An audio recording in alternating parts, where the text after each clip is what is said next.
A very warm welcome to you, and thank you so much for joining our Homeopathy 24/7 podcast. We are going to be speaking to an array of international guests who will share their knowledge and experiences of homeopathy with you. We will discuss all types of subjects, such as remedies, symptoms, and stories of health. No matter where you are with your homeopathic journey, we aim to inspire you on your quest to natural health and living.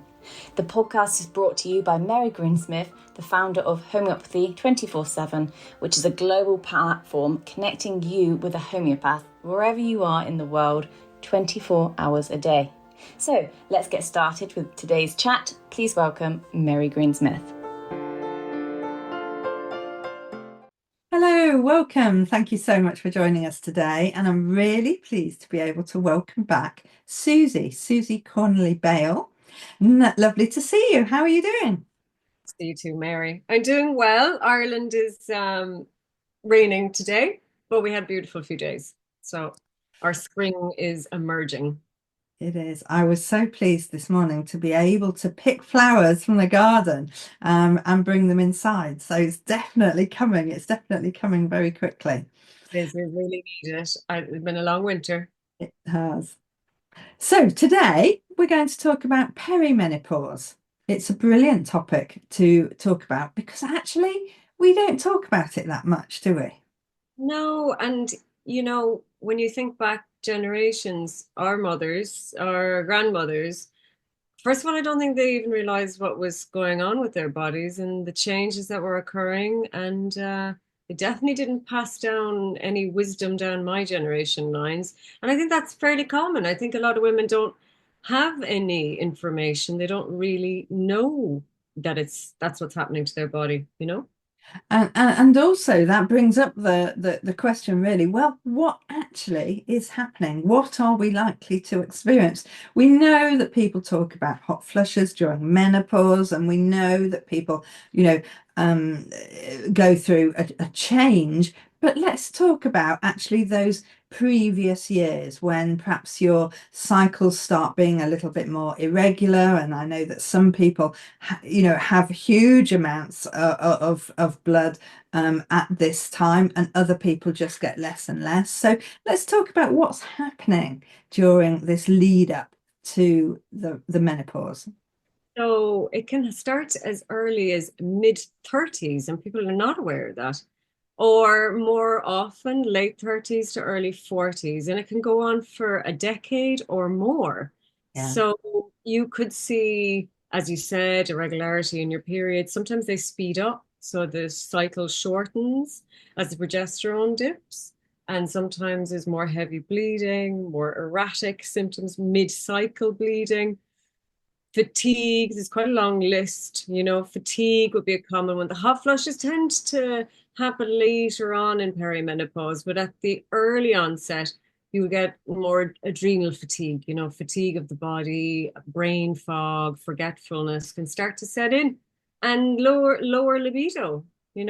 Yeah, absolutely. And with that comes a whole lot of other symptoms as well, doesn't it, with sexual health and things. But let's just so talk about obviously it's a natural process, that there's nothing wrong, but we want to go through this period as easily as we possibly can.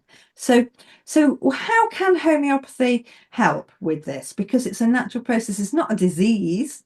No, it's not. I think there's a few things you have to think about when you think of perimenopause is that there's a big shift in the body, progesterone, estrogen, testosterone starts to change and lower slowly. So at menopause, it very much lowers, but in perimenopause, it begins to lower. So you've got all these massive hormonal changes that do affect the emotions and the psyche. So you have a big shift in your psyche. And self-care, compassion are a really important ingredient in getting through perimenopause and into menopause in a healthy way and a balanced way. And homeopathy is a big part of that self-care routine. There's a lot of focus on exercise. It's very important for bone density, for keeping your cortisol levels low, for stress release, for keeping energy high. On diet, massively important, of course, but homeopathy is a huge tool that can really help in all spheres. Today, later on, we'll talk more about the sexual health aspect of perimenopause, which is not often broached and really important. And women need to know that this is an option available to them, that homeopathy can help them and will. So one of the first things that might happen, and somebody, starts to investigate, okay, perhaps I need to go and see a doctor about this, and the doctors might take bloods and they might come back and say, well, your progesterone's low, or your estrogen's high, and they're given creams, or they're given medication for this. So let's go through what is actually happening during this phase of the ovaries stopping production of certain hormones, and then the adrenal glands take over. So your ovaries are starting to lessen in terms of estrogen, progesterone, and a certain percentage of testosterone is created in the well, about 25%. So other parts of the body can create testosterone, estrogen, and progesterone, but it's all then about keeping the healthy function of those glands and organs so that you can enable the rest of the body to be able to produce and to take up the flack, so to speak, of the ovaries as they begin to slow down. We're not in menopause, so it's not that progesterone is going to dip drastically. It's going to slow down, and is estrogen. It's going to slow down. Your ovulation cycle will change. You're beginning to use up the last ovums that are present in your ovaries from when you were in the womb. It's a natural cycle, as you say. It's part of life. It's a progression through our fertility phase and beyond. But we need to also keep the health of these other glands and organs in good shape so that we can continue producing the sufficient amount of these hormones so that we can be healthy in our daily life. Yeah, and less moody, less irritable, less all of those emotional symptoms that people are complaining about. So as far as the hormones, let's just start with the hormones for now, those progesterone, estrogen, testosterone. Are there homeopathic remedies that we can have that would help balance those whilst we go through this phase? There is, absolutely. We have a huge reservoir of remedies that can help in these areas. I want to talk a little bit about the adrenal gland, because it's supporting the adrenal gland and glands and the liver are vital. So we have sarcodes, which are made from the body matter, and these in lower potency can keep these glands and the liver in support, and the adrenal glands, they produce something called DHEA. Again, Mhm. we use homeopathy in a sarcode form of this. Yeah. And DHEA is a precursor to progesterone and estrogen, and a little bit of testosterone as well, actually. Okay.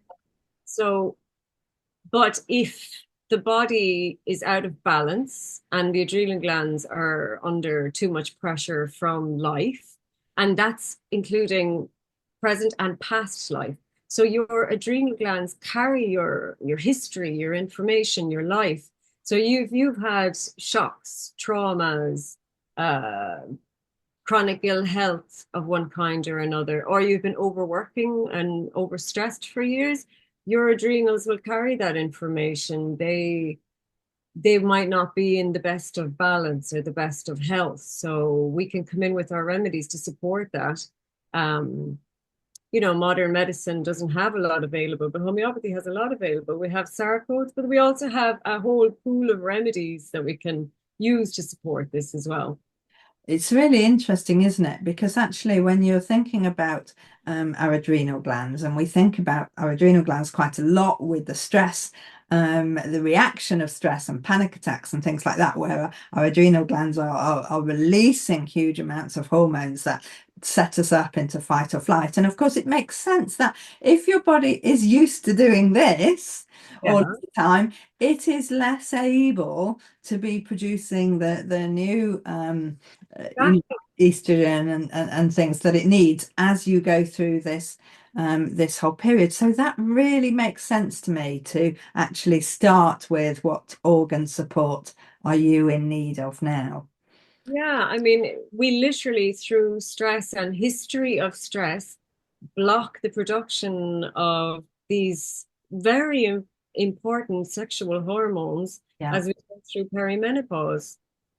It's vital to support our adrenals. And in our modern society, most people's adrenals are fairly burdened. You know, a lot of people are in fight or flight for huge tracts of their life. I Yeah. have clients who are in that situation.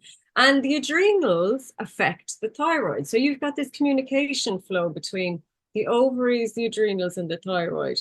Hmm. They're in constant communication with each other. So as the production of the ovaries lessens, the adrenal glands take up the business of producing those sexual hormones, but then also this affects the thyroid. So you have women, so many women with thyroid health issues coming with fatigue, sleeplessness, and Hmm.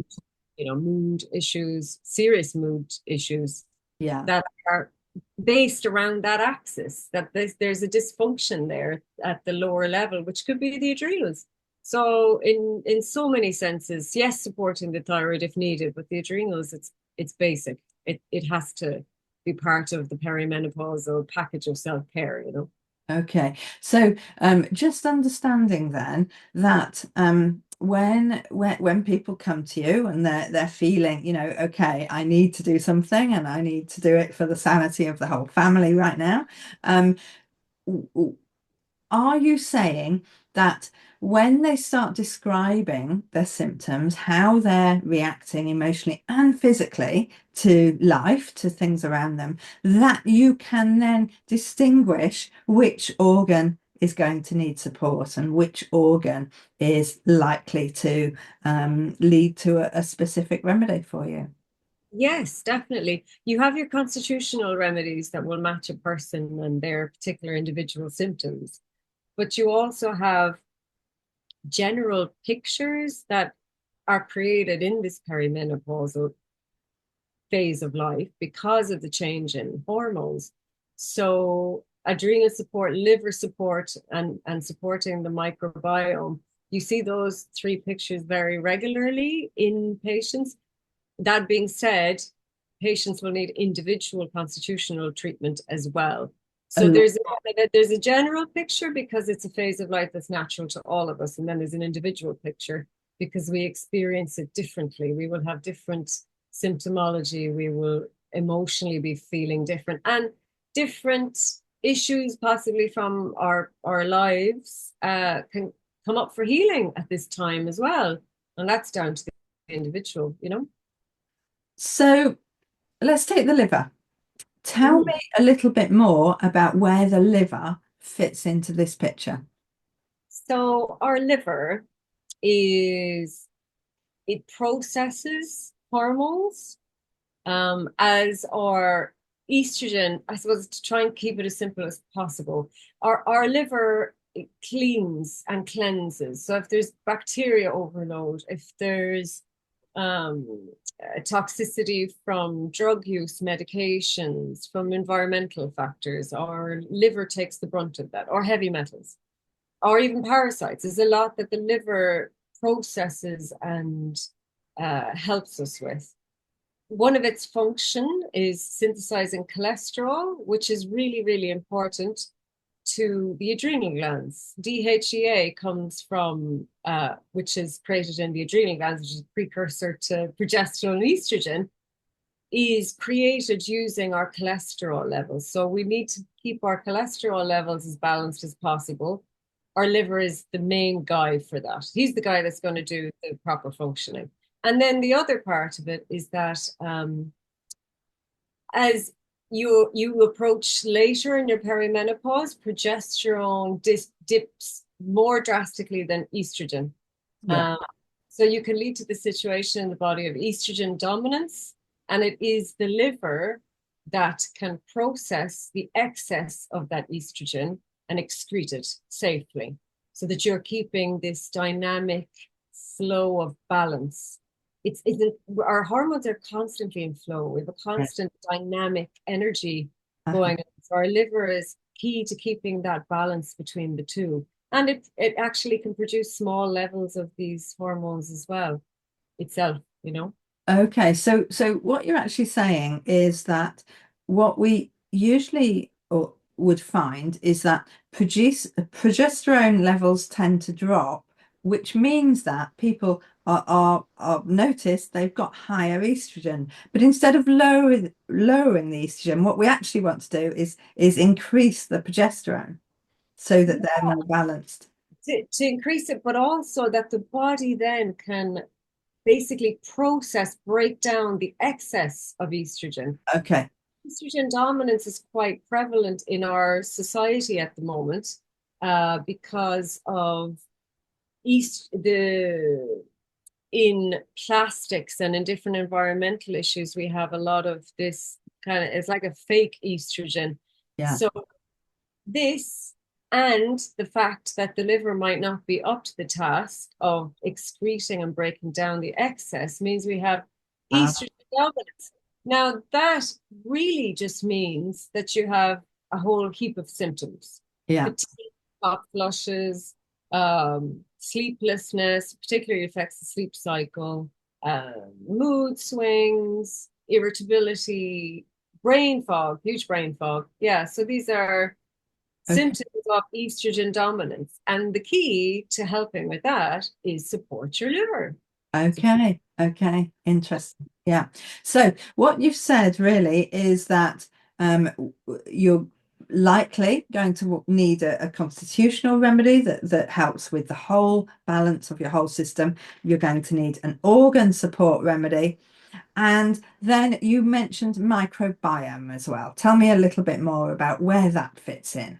Yeah, I mean, it's well researched that our microbiome is fundamental to the immune system, to our moods, to our serotonin production, to our sleep, because serotonin and melatonin are connected to so many aspects of health.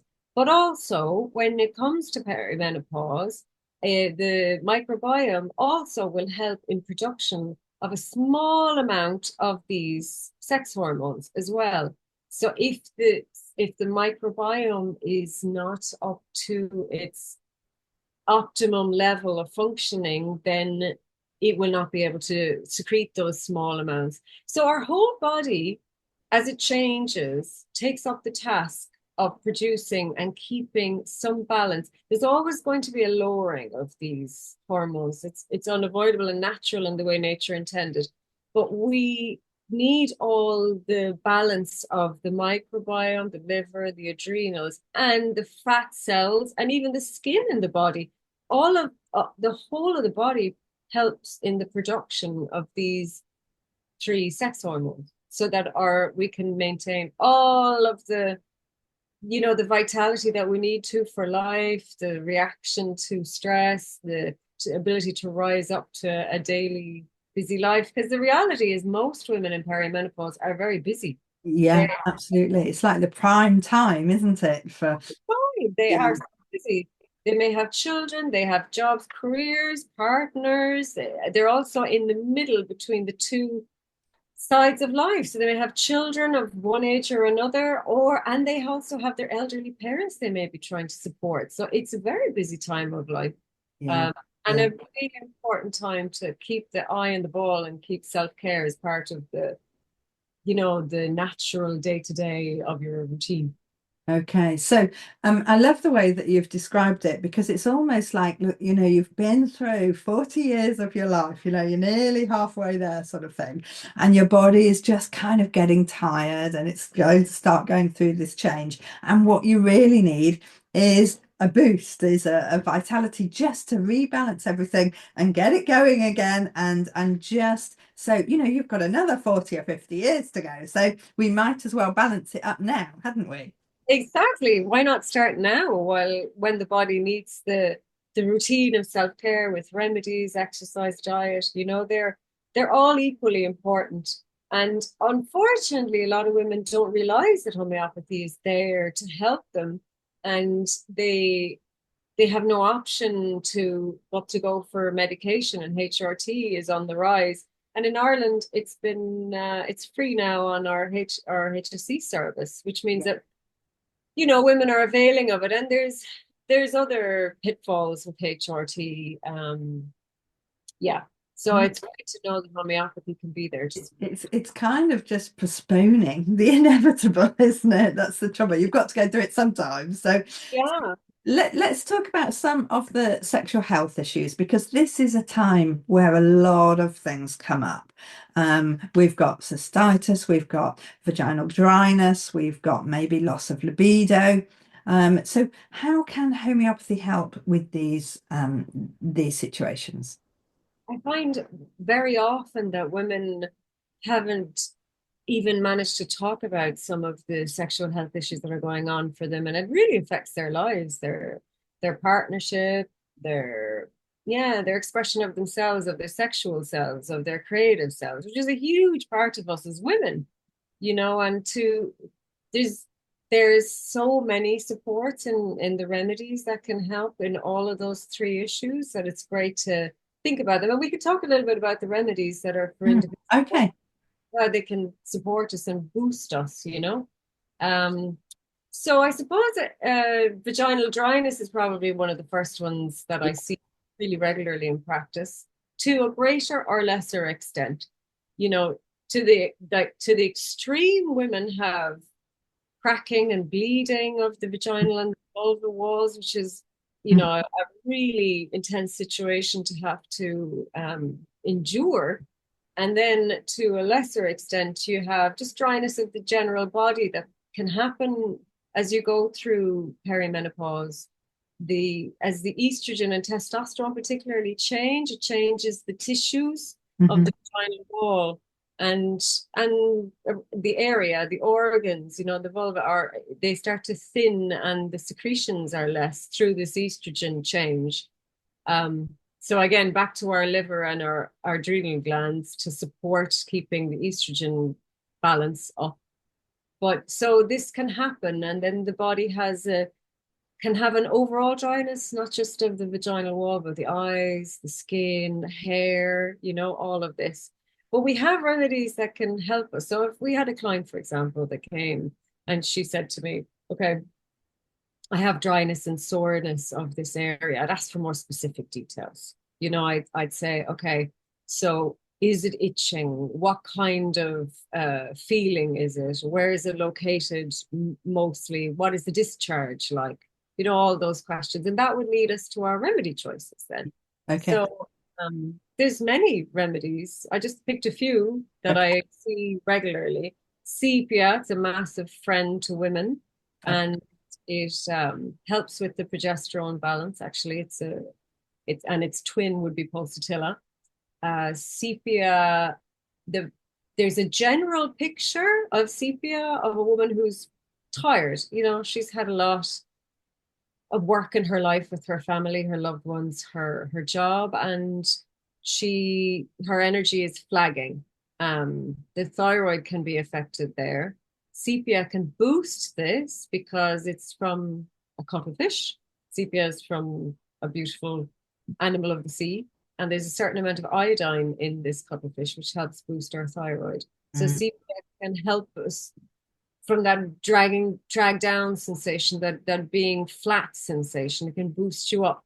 And in terms of dryness, there's vaginal dryness and severe itching, especially when walking, from any friction, and it's much worse from sitting still. So there's a certain restlessness the woman needs to keep moving, and also from any touch of any kind. So that would include the friction of the jeans, or as I said, from walking, friction, touch, friction, that makes much worse. And then it's that woman might feel much better for fresh air, vigorous movement, from peace and quiet and naps and stillness as well as a part of the sepia picture. You see sepia regularly as one of the hormone balancers and helpers in vaginal dryness. And low libido as well. It really does help boost that. Uh-huh. Uh-huh. And you can understand why, libido can flag as well if it's painful. If every time you have a sexual encounter, it really is painful. You soon have a cycle that is actually saying, no thanks. Yeah. I mean, there's practical aspects of keeping our vaginal area and the vulva area in health. Not to use lots of synthetic deodorants, soaps, douches, to not wear tight clothing that restrict the blood flow to the area, and also keep, that there's a certain amount of air or movement to keep health of this area. Mm-hmm. There's important basic self-help parts that are important, but also remedies come to the rescue in many cases. So there's other remedies that will help us with vaginal dryness. Lachesis is another one I have found quite common. Another remedy for women going through perimenopause, especially when there's intense itching, made much worse by the constriction of tight clothing, and very usually accompanied by massive irritability and mood swings. The woman finds themselves very passionate, intense, but also there's this mood swings and irritability accompanied by this vaginal dryness and irritability and inflammation of the vulva as well. Lachesis can be a great friend. Yes. Okay. And then, of course, that leads on to things like cystitis and infections and repeated infections. Yeah, this was something I suffered myself with greatly as a younger woman. And I used the remedies back then to help, and the self-care. It's very important to keep hydrated. Make sure that you're drinking plenty of water. And if one does use cranberry juice, lots of people seem to reach for it. You don't use the sugary brands. Sugar can really increase the likelihood of cystitis as well. But when you come into our remedy pictures, we have Cantharis. I think Cantharis is probably one of the top remedies for cystitis. And if you have this massive inflammation of your urethra, and it usually expands to the surrounding tissues, sex is not going to be on the cards. No. It's going to be something that you want or are desiring. So it does need to be addressed rather than suffered. A lot of women just suffer without any comfort, and so remedies can bring that comfort and desire, and they can help support the bladder and the kidneys, and they can help with that inflammation, bring the inflammation down. Apis is another remedy that would be amazing to reduce inflammation in the area, especially if there's a lot of stinging. Cantharis is more burning. Okay.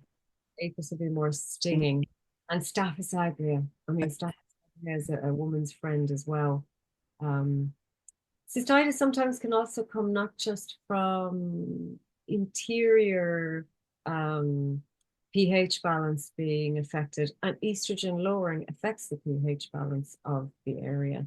It affects your yeast as well in the gut. It affects things. But it can also come from some kind of surgical procedure. So if a woman's had a hysterectomy or she's had any interference in her reproductive organ area, there can be that residual lingering cystitis that comes and goes. Staphylococcus aureus could be one of the options that can help with this sphere. Or if a woman has had, they call it the honeymoon remedy, because if a woman's had a lot of sex, then she may have cystitis from overuse, friction of the area, I suppose. Yeah. A little bit of damage to the soft tissue of the zone. Staphylococcus aureus in this case. And in many emotional cases where a woman may have a history where she didn't feel emotionally supported while having sex, she didn't feel like she was in the loving embrace of a partner. She felt she was being used to a certain extent, or she just felt emotionally unsupported. Staffus augre can help us, to a greater or lesser extent there. There's the larger, kind of more extreme versions that we have traumas and abuse, and it's a shocking statistics globally for this happening to women all over the world in every culture. But also, in a lesser extent, she just doesn't feel connected to her partner. She doesn't feel her needs are being supported, and the communication has broken down between herself and her partner, and maybe then sex becomes something that's not emotionally supportive to her. And Staffus augre can support her in that, to bring her also to her power, and she can find her words to express what she needs and to connect. Yes, yes, yes. Actually, we forget this sometimes, don't we? That when we do give a remedy, it's more than that symptom that it's affecting. We find that it actually is about balancing the whole of you. It is about bringing you up back to life effectively. Exactly. It's this psychic aspect of this perimenopause change. We are in constant flow with our emotions as women, and these remedies can help us get in touch with our emotions and what's the underlying unconscious, in many cases, reasoning behind symptoms. Mm-hmm. And physical. I mean, there's massive pathology, a change in the body, in our hormones. But also we have these huge psychic shifts where we can empower ourselves through the remedies. The remedies can empower women. And it's a great time to empower ourselves as we go into the latter phase of our lives, Yeah, you're absolutely right. And quite often people say, oh, do you know what? I've never had this opportunity just to talk about me for an hour. It really is that, opportunity to actually be thinking why you're thinking what you're thinking, and, the reasons behind the reasons for everything. Yeah. So what do you think about people coming and actually having a wellness kind of check-in when they reach this sort of age? Do you think that might be useful? I think it's very necessary for every woman to, at some point, not put the needs of everybody else first, to realize they have their needs, and their needs are as equal as everybody else, if not more. So that at this phase of your life, it's good to start that routine of self-care, to check in. Okay, where am I at? How is my energy levels? How am I emotionally? And as you say, some women come and they've spent an hour talking about themselves, and they haven't even had time to reflect on how they've been feeling, what they've been feeling, and what's going on for them for maybe their whole lives. They begin the journey sometimes in the homeopath's office, or sometimes they've begun it years before, but they're looking for some add-ons, something's missing in the natural healthcare world, and homeopathy is one of those solutions. And as you say, it's that time where they might have spent, 30 odd years looking after family and other people, and now they've got two ends of the family perhaps, and it is just time to give yourself a boost, and time to, as you say, you can't be a carer unless you can care for yourself first. You have to have the energy in order to give energy. So what better way to do that than actually think of it as a little bit of time for you to actually get you working and balanced as you go through this changing time. Yes, absolutely. I agree with you. That's the time. This is the time. The time is now, Mary. Literally, the time is now to take your health by the reins and begin the journey of minding yourself as you go into your latter years. The healthiest people are those that are mind themselves, mind their needs and their emotional and physical needs as they go forward. You're so right. Thank you so much, Susie. It's been just a real pleasure to speak to you about this, and just to open up some of these conversations that sometimes go unsaid. Absolutely. Thank you, Mary. It was lovely talking to you. Take care. Thank you so much, Susie, for coming on and going through everything to do with perimenopause, because it will just give everybody so much more information so that they know where to go and ask for more information and more help. Next week, I'm going to be talking to Lisa Robbins, and we're going to be talking about acid reflux, heartburn, GERD, however you want to describe it. Of course, there's lots of different ways that you might be experiencing this, which means there are lots of remedies that you need to know about. I look forward to seeing you next week. Take care. I do hope you've enjoyed these episodes, and I do hope you can subscribe to our channels. Now, there are various ways for you to listen to our podcast or watch it on video on YouTube. So whether it's iTunes, Spotify, or YouTube, please do subscribe and please do leave us a review. If you leave us a review on these platforms, then more people will see our podcast. We just want more people to share the joy of homeopathy. It's a choice that everybody should know about. Please do everything you can to help us help more people.